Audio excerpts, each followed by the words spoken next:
Hi, my name is Michael and I'm with NewWayHealthAndFitness.com. I'm also with Dr. Phil with ImpactHealthNow.com. And today we're going to talk about engaging the core to help prevent injury to your lower back.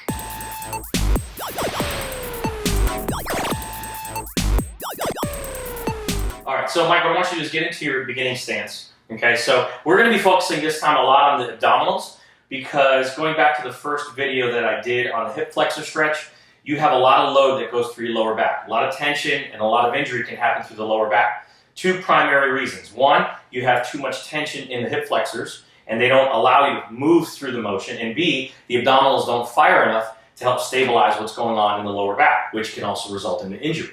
So I'm going to show you two quick little exercises that you can do just to warm up and get your pelvis moving so that after you do your hip flexor stretch, resort to the other video, and then this way you can get into your motion. So pretend you're sitting on a bar stool. So you're almost trying to stick your butt out and kind of sitting on a bar stool. And what you want to try to do is you're going to change your pelvic position by tucking and then relaxing.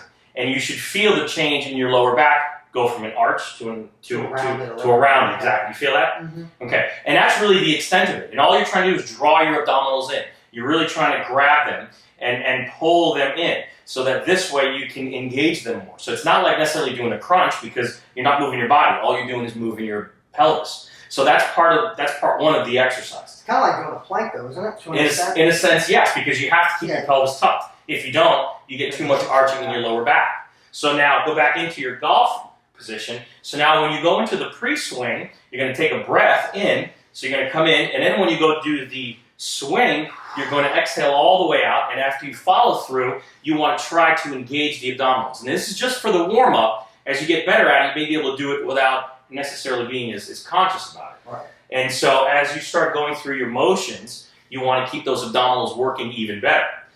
Now, a question I had off camera was, how much power do you lose when you're tight in some of those areas where you just can't rotate or you have to make compensations to make up for where you're losing power? Okay, so get back into your stance again. So what ends up happening is if you don't have the control here, your power is going to get generated through your hips. And if your hip flexors are tight, you're going to load right through here again. And so you lose that balance. And so you'll still have power because you'll get the hip flexors involved and your hips involved. But the problem is that you're going to load too much through here. So it's kind of a false sense of power because you're not engaging the stability of your abdominals. So then when you engage them and you go through that motion based on getting these guys to let go and these guys to add more, you're going to balance this out. So you'll get better power as you feel more control with the abdominals. Because the more correct you have your motion, the less force you have to drive because now the muscles are doing what they're supposed to be. Right. As opposed to compensating it because of a lack of a muscle working or of an inability of an area because the muscle is too tight. For instance, the hip flexors. That's why. Hey, thanks for watching. Thank you, Dr. Phil with Impact Health Now. Let us know what you think about the video. Give us a thumbs up, a thumbs down, and don't forget to click subscribe.